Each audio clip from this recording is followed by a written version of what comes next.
जय राम जय जय राम। राम श्री राम राम राम। इन्होंने रजत पीठपुर में ही विराजमान श्री अच्युत परीक्षित जी से विधि पूर्वक संन्यास की दीक्षा ली। श्री गुरुदेव जी ने आपका नाम रखा पूर्ण प्रज्ञा जी। पूर्णा प्रज्ञा यस्य सः, इस विपत्ति के अनुसार पूर्ण प्रज्ञा सचमुच पूर्ण प्रज्ञा ही थे।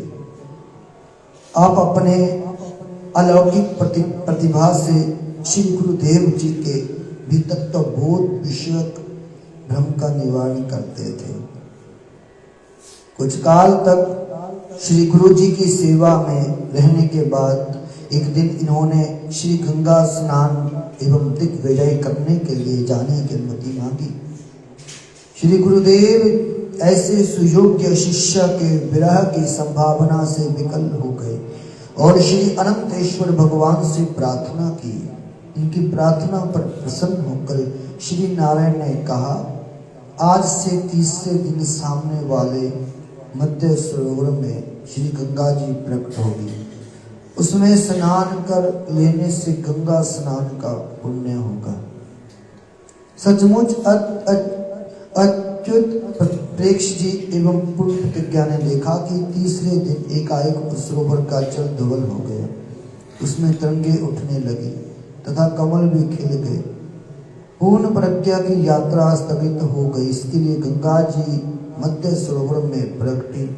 अतः आपका नाम माधवाचार्य जी पड़ गया और आगे चलकर यही नाम विशेष प्रसिद्ध हुआ।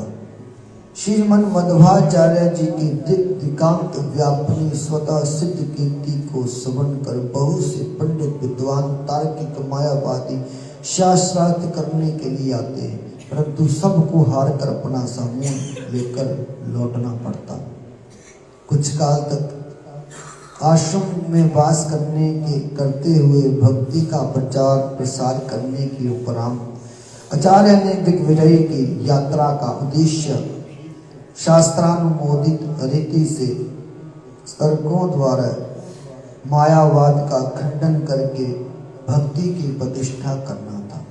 अनेकों जगह शास्त्रार्थ हुए, सर्वत्र विजय आपकी रही।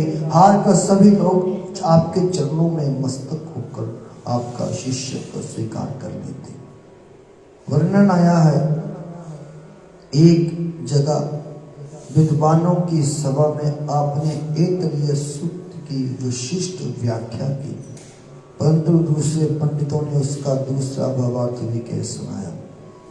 तब श्री माधवाचार्य जी बोले, सुनो के आश्चर्य नहीं है, क्योंकि वेद के प्रत्येक मंत्रों के 3, महाभारत के प्रत्येक श्लोकों के 10 तथा विष्णु सहस्त्र नाम के प्रत्येक नाम के 100 अर्थ होते हैं।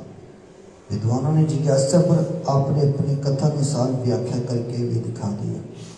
पंडित मंडली इनकी देव दुर्लभ प्रतिभा से बड़ी चमत्कृत हुई और इनको सर्वज्ञ स्वीकार कर अपना चपलता के लिए क्षमा प्रार्थना की। बद्रिका आश्रम की यात्रा में आपको भगवान नर नारायण एवं भगवान वेद व्यास जी के दर्शन हुए। उन्हें अपने स्वचरित गीता भाष्य सुनाया तथा भगवान वेद व्यास से स्वयं भी समस्त वेदों की गूढ़तम तात्पर्य को श्रवण किया। श्री व्यास जी ने प्रसन्न होकर इन्हें प्रसाद रूप में श्री शालिग्राम भगवान की मूर्ति प्रदान की तथा ब्रह्म सूत्र पर भाष्य और भी शास्त्रों के तात्पर्य निर्णायक ग्रंथों की रचना तथा भक्ति प्रचार द्वारा जीवों के कल्याण के लिए आज्ञा और आशीर्वाद दिए। ये लौटकर पुनः रजत पीठपुर आ गए। वहां आकर आपने बहुत से ग्रंथों की रचना की और स्वयं तथा सुयोग्य शिष्यों द्वारा भक्ति का प्रचार किया। विमुख जनों को सन्मार्ग पर लाने के लिए आचार्य पाद ने उपदेश के साथ साथ सिद्धियों के भी बहुत से चमत्कार दिखाए। जैसे उत्तर भारत की यात्रा में यवन राज के कर्मचारियों से विवाद होने पर बिना नाव के गंगा पार करना। बोलिए अपने अपने गुरु महाराज श्री बाबा आत्मानंद जी। पूज्य पार्षदेय श्री सतगुरुदेव जी महाराज की जय। उमापति महादेव की जय।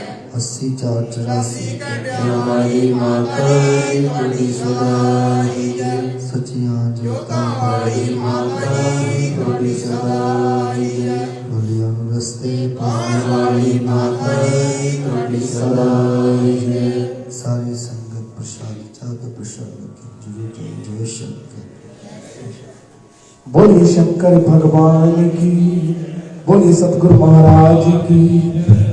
हे दुख भंजन